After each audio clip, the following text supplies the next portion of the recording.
So coming to porphyria. So it is a disorder when any of the enzyme, or in other words, any of the worker in the factory, if he takes leave or if he is not working properly, that will lead to a diseased condition due to defect in the heme biosynthesis, that is known as porphyria. So it can be hereditary or acquired. So both the conditions can cause deficiencies in the biosynthetic pathway of heme. So there is increased production and excretion of porphyrins or their precursors porphyrinogen. So if the enzyme deficiency is early in the pathway, that is by the level of aminolevulinic acid production or porphobilinogen production, if the enzyme deficiency is present in that stage, the patient will have neurovisceral features. So he may have abdomen pain, neurological manifestations, but no photosensitivity because porphyrins are not yet formed. But if the enzyme deficiency is later in the pathway, that is after this step, so the porphyrins will be formed here and they will accumulate and they exhibit photosensitivity. And another thing to remember when we are studying about porphyria, when it is an inherited porphyria, most of them are autosomal dominant. The exception for that is ALA dehydratase deficient porphyria and congenital erythropoietic porphyria. Both of them are autosomal recessive. And there is a condition called X-linked protoporphyria. This will be inherited in the X-linked pattern. So other than these three conditions, most of the porphyria inherited are autosomal dominant. So this picture helps us to know the defective enzyme can lead to which type of porphyria. So if the defect is at the level of ALA dehydratase, if this enzyme is defective, it leads to ALA dehydratase deficiency porphyria, and the next is acute intermittent porphyria, congenital erythropoietic porphyria, porphyria cutanea tarda, hereditary coproporphyria, variegate porphyria, and hereditary protoporphyria. As we have seen in the previous slide, this ALA dehydratase deficiency porphyria and congenital erythropoietic porphyria. So this ALA dehydratase and congenital erythropoietic porphyria. So these two are inherited autosomal recessive pattern and others are mostly inherited in the autosomal dominant pattern.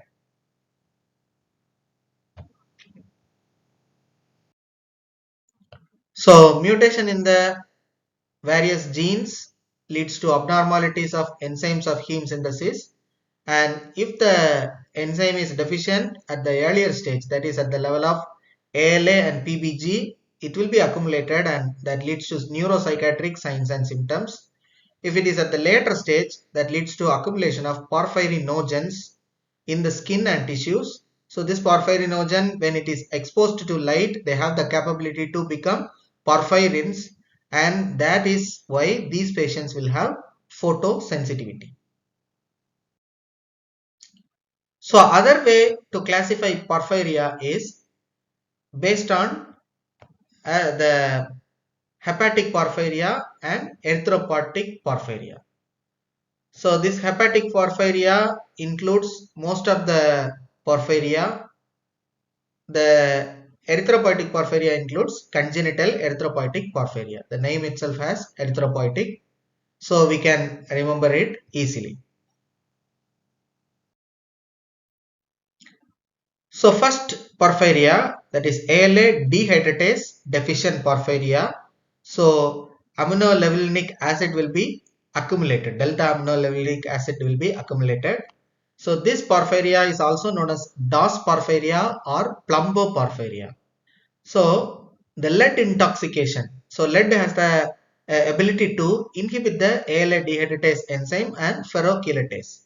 So in case of lead intoxication, the patient will have the same picture as that of ALA dehydratase deficient porphyria. So this condition is also known as plumboporphyria.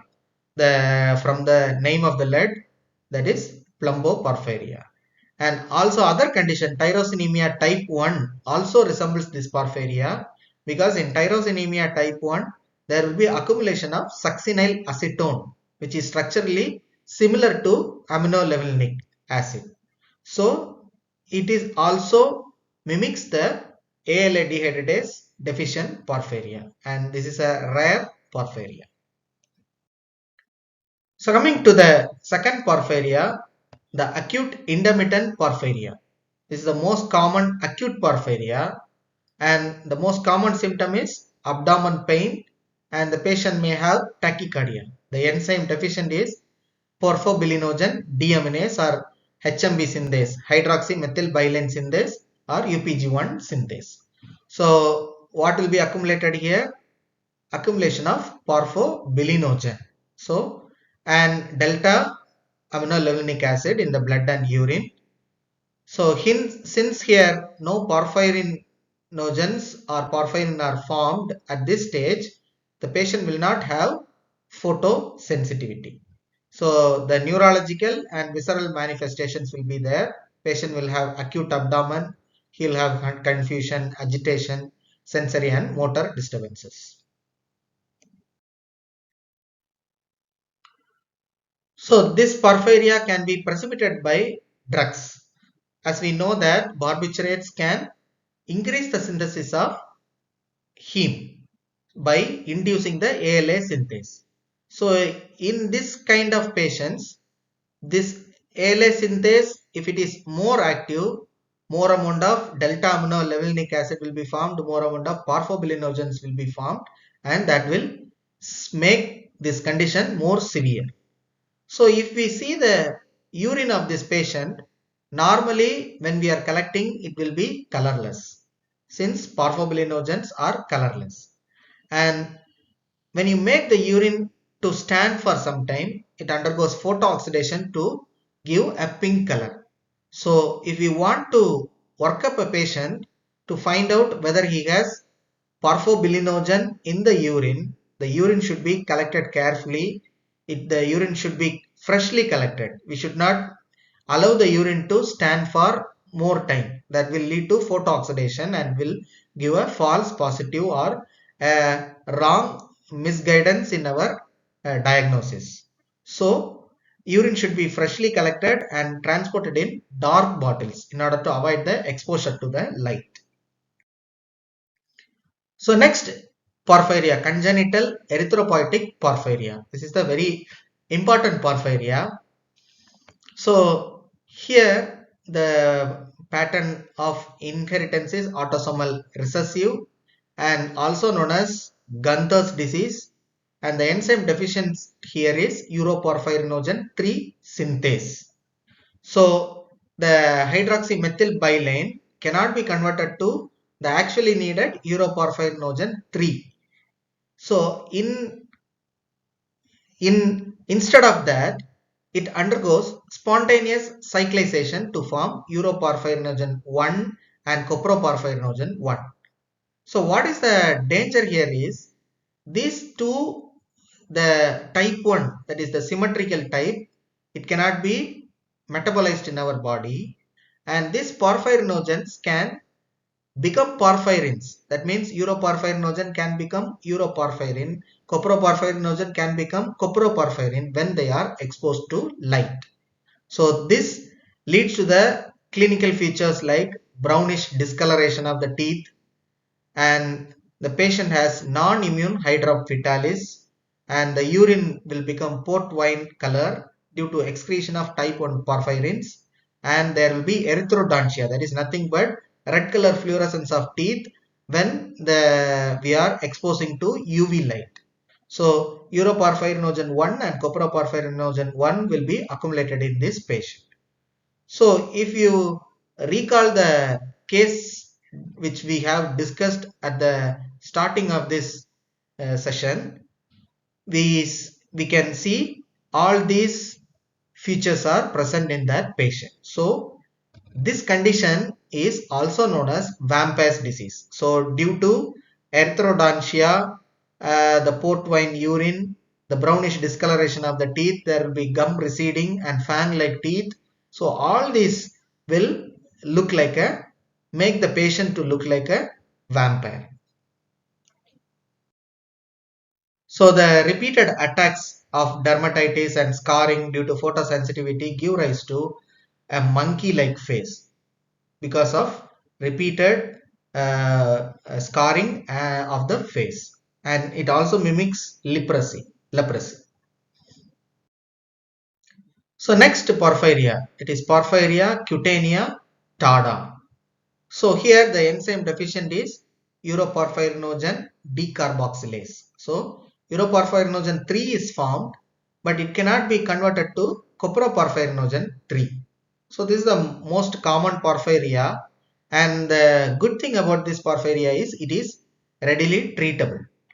But the deficiency of UPG decarboxylase, that is UPG decarboxylase enzyme, can be not only be always familial, that is not only always inherited. So only 20% of the cases will be inherited, and the rest of the 80% of the cases are acquired. So this is a common form of acquired porphyria, that is Porphyria cutanea tarda. Why?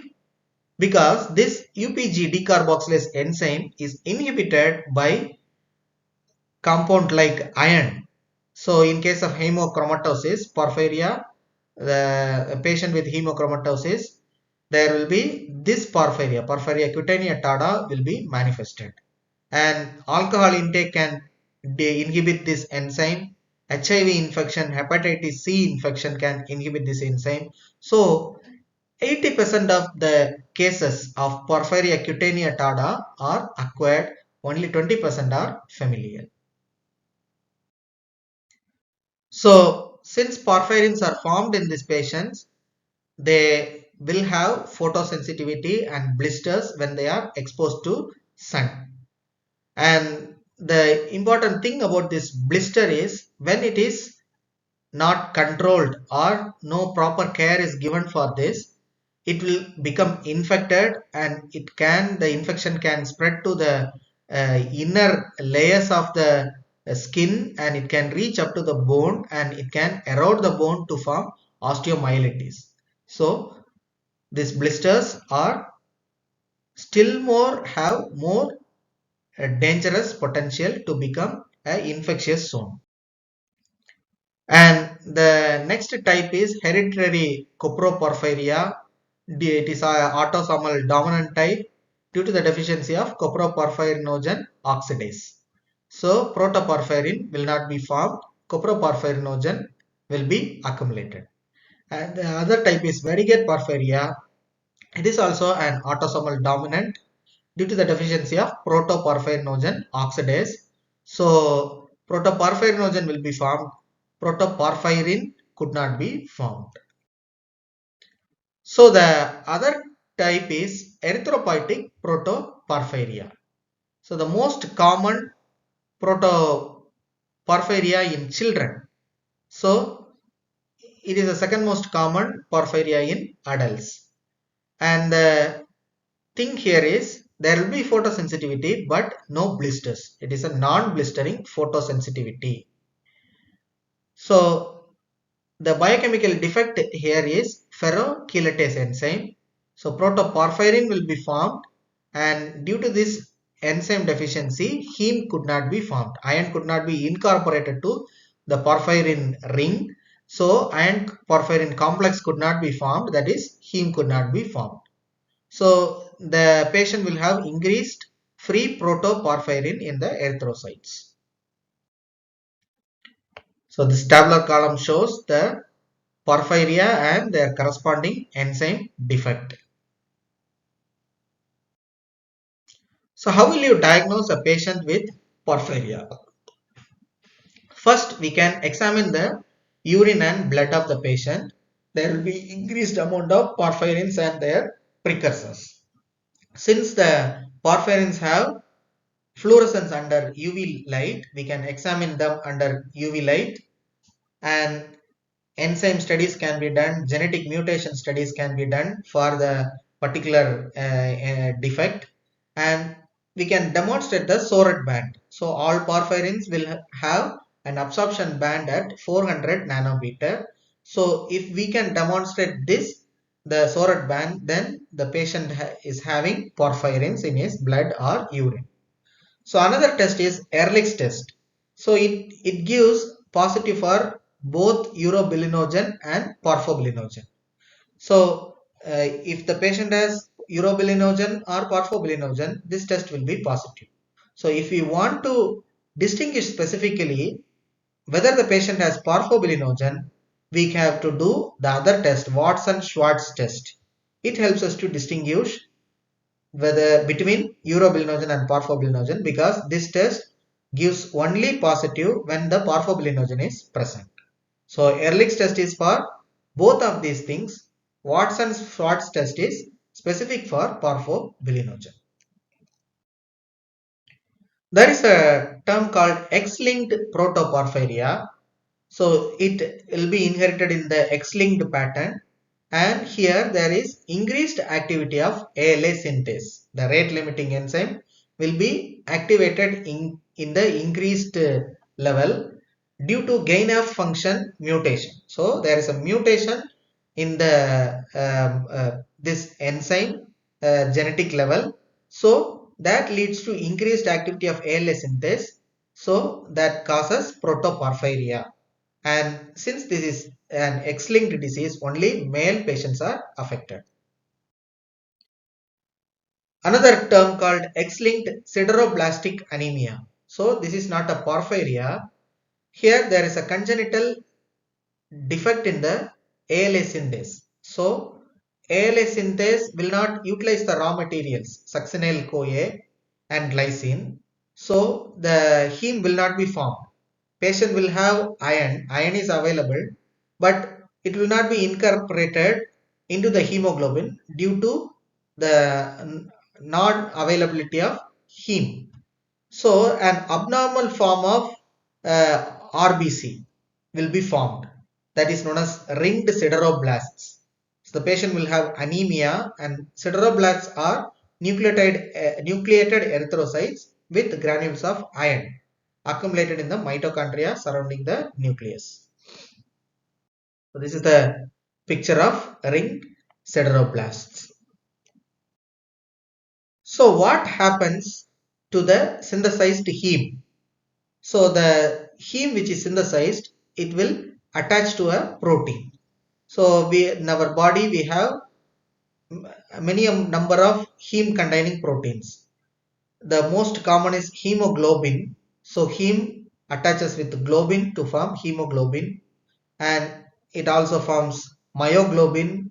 As we have discussed earlier, it is helpful in formation of cytochromes, which is very much helpful in the metabolism of certain drugs, and catalase, tryptophan pyrrolase, nitric oxide synthase. These are heme containing enzymes. After learning this, we can say that the patient who came to the OPD with strange features is not a vampire. The science has helped us to know that this is a case of porphyria. So he has sunlight sensitivity, pale skin, protruding teeth, and garlic allergy. That is visceral abdominal, some discomfort or pain. Thank you for your attention.